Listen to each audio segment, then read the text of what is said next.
untuk review eksiden, ya. Nah ini kejadian yang terjadi pada saat saudara N melakukan penebangan pohon pada diameter 35 cm dibantu dengan 4 orang yang menarik kayu dengan menggunakan tali agar pohon tidak rebah ke arah jalan dikarenakan posisi kayu yang condong ke arah jalan. Saat pohon roboh, dahan tersangkut pada kabel listrik. Nah ini yang sangat ini Pak. Banyak kan orang melaksanakan penebangan, kalau kayak kalau ke arah jalan saya capek ini. Banyak yang saya urusin lagi, membersihkan dahan dari jalan untuk menyingkirkan, mesti capek. Jadi dia mengarahkan bagaimana caranya jangan sampai ke arah jalan. Akhirnya Pak, tapi dia mengarahkan ke arah luar, bukan ke arah jalan, tapi tidak memikirkan, menghitung keadaan di atas. Artinya di atas itu ada kabel listrik. Ya masih untung nggak tersengat listrik? Masih untung. Ini sangat berbahaya. Ingat, pohon itu sangat bagus mengantar arus listrik. Maka kalau kita melihat, bukan saja di arah satu sisi, semua kita lihat. Kiri, kanan, atas, bawah. Itu harus kita pastikan itu danger. Kemudian, salah satu juga kejadian, saudara S melakukan pemotongan pohon dengan diameter 40 cm. Setelah pohon tersebut rebah, tiba-tiba terdapat lentingan kayu berdiameter 5 cm dan panjang 10 cm yang mengenai tangan sebelah kiri yang menyebabkan terjadinya pembengkakan pada punggung telapak tangan kiri. Nah ini Pak, ini masih untung. Ini masih untung ini saya masuk ke situ. Dengan dia 5 cm kemudian panjang 10 cm, ini kalau kena batok kepala pecah. Itu makanya inilah sangat berhati-hati. Ini karena ini adalah memiliki.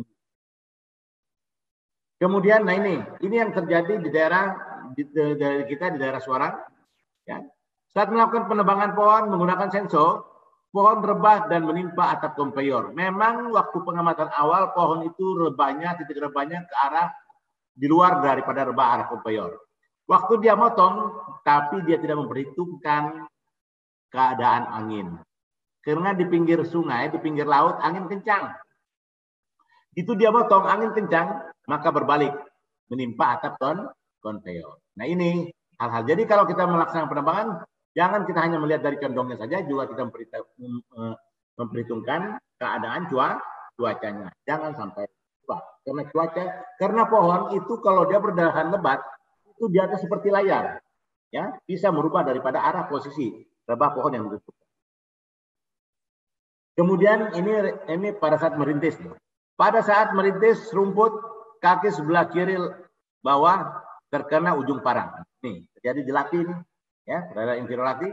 Itu makanya jangan sampai salah pegang pakai parang, ya, ingat. Ini akibat salah pakai parang. Parang kita Pak itu bermacam-macam, terutama mungkin Bapak punya parang mandau. Mandau itu parang Kalimantan. Parang Kalimantan, mandau itu tergantung orangnya. Ada orang kiri, ada orang kanan. Jangan Bapak tangan kanan menggunakan parang orang kiri. Nah ini masalah. Nah ini salah satunya. Mesti kenyamanan dan bukan peruntukannya. Jadi kalau parang Kalimantan, parang mandau itu ada namanya usus tangan kanan dan ada usus tangan kiri. Beda dengan kelewang. Kalau kelewang yang panjang itu kiri kanan aman. Ya, tapi tetap kita waspada untuk melaksanakan rintisan berpotensi yang terjadi terluka. Pada saat merintis akar dikira keras ternyata lunak, dia memantul ke arah kaki. Nah, maka kita jangan melaksanakan, kita selalu menjaga jarak potongan tebasan kita dengan anggota tubuh kita. Nah, ini yang terjadi fatality 2011 yang terjadi di Samarinda. Pada saat melakukan perjalanan menuju tempat penebangan pohon yang telah tercabut dari tanah undercut roboh dan dahannya menimpa karyawan. Itu makanya dilarang waktu melaksanakan pemotongan pohon tidak tuntas. Tidak boleh ditinggalkan. Boleh ditinggalkan, tapi dengan catatan harus diberi safety line 2 kali panjang pohon di radius yang tidak aman. Supaya waktu Bapak pulang, ada orang malam hari berburu, tidak lewat sana, atau ada karyawan kerja pagi-pagi Bapak belum kerja, lewat sana. Maka pastikan semua itu harus waktu penerbangan dalam keadaan tuntas. Kalau tidak memungkinkan waktunya, mungkin jam 5 kita harus berhenti, ini saya mulai kerja setengah 5, penerbangan ini tertutup, lanjut saja besok pagi, jangan meneruskan. Mengapa? Karena dikhawatirkan dan tidak tuntas, pohon dalam keadaan ya, dan mengarahkan rebah pohon ke arah yang tidak rebahnya pohon berpotensi untuk tersandungnya lagi. Oke, Kemudian, nah ini yang kejadian 2019 yang terjadi LTI di BMO 2, ya, terjadi di Pama pada saat melakukan penebangan pohon pecah pohonnya. Biasanya pohon-pohon kecil ini nggak besar nih Pak. Pohon kecil ini dianggap sepele. Sudah benar bukaannya, tapi dia tidak memperkirakan arah rebah pohon. Dia berbalik mengakibatkan pecah dan mengenai operator hingga beberapa jahitan di kepala. Nah, dan yang kemudian di seputaran pohon tidak dibersihkan. Menganggap sepele karena pohon-pohon seperti ini dianggap sepele. Ini makanya hati-hati. Ya, penebangan pohon tetap kita. Dia buat bukaannya. Kemudian buat bukaan ini kalau saya amatin dengan pohon rebah ini tidak mencukupi 45 derajat. Ya, juga kalau dia gini potensi pecah, maka 45 derajat. Kemudian buat selendangnya sudah benar dan tapi dia tidak memperkirakan mungkinkah sudah diperkirakan arah rebahnya, tapi ada pengaruh daripada cuaca bisa jadi. Ya. Karena ini di pinggir disposal dan ini lokasi penebangan tidak dibersihkan hingga mengakibatkan untuk menghindarnya operator pada saat pecah kayu susah karena tidak rata. Banyak batu atau yang jelas dia untuk evakuasi susah evakuasi dirinya. Ini yang jangan sampai terjadi hal-hal seperti ini. Maka sebelum kita menumbang pohon dulu diameter untuk evakuasi dipastikan sudah rapi dan bersih dan kita menentukan jangan sampai salah menentukan titik arah tebangan dan melihat perkiraan cuaca sangat penting dan gangguan-gangguan binatang liar kemungkinan ada. Oke, dalam penerbangan operator baik itu A2B maupun operator sensor harus melaksanakan speak up sebelum melaksanakan kegiatan kerja. Memastikan saya dalam keadaan sehat, jasmani, dan rohani. Kemudian saya akan melaksanakan, maka speak up ini harus dilakukan. Berani berbicara di pertemuan keselamatan, mungkin P5M atau safety talk, atau memberikan usulan tadi pembuatan DSA segala macam, nah itu harus dilakukan. Kemudian berani menyampaikan kendala yang dihadapi kepada pengawasnya. Mungkin menurut pengawasnya aman-aman saja, tapi menurut pekerja tidak aman. Karena cara tadi saya sampaikan, cara memandang safety berbeda-beda.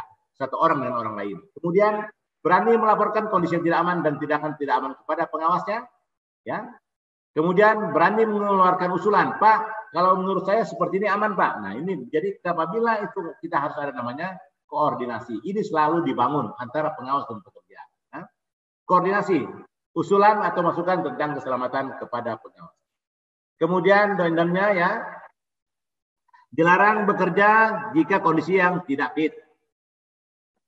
Tidak kompeten, tidak kemampuan menggunakan APD peralatan kerja yang benar. Kemudian dilarang melakukan land clearing atau ditemukan atau ada kondisi yang tidak aman seperti genangan air atau potensi bencana hewan liar ya. Dilarang si pohon liar diwaspadai, terutama pohon-pohon yang bergetah, yang gatal ya, yang gatal seperti bilang di sini ada pohon bengas segala macam, itu harus diamatin, jangan sampai kita terkena ya. Kemudian dilarang berada pada radius 2 kali panjang pohon, kurang dari 2 kali panjang pohon juga dilarang. Selain operator tadi harus berada di radius 2 kali panjang pohon. Dilarang bekerja jika tidak ada pengawas. Ya. Kemudian rencana land clearing harus dipastikan terlebih dahulu. Kemudian unit A2B yang digunakan wajib menggunakan warmes. Pekerja memiliki perencanaan ya dan tanggap darurat untuk evakuasi sudah dipikirkan terlebih dahulu dan dikerjakan sebelum mulai pekerjaan. Land clearing yang secara menyeluruh, kemudian risiko-risikonya sudah kita harus ketahui, APD-nya harus lengkap, kemudian harus mengenali golden rule yang akan apabila terjadi pelanggaran, maka kita sudah tahu ada SOP dan golden rule-nya yang telah disosialisasikan terlebih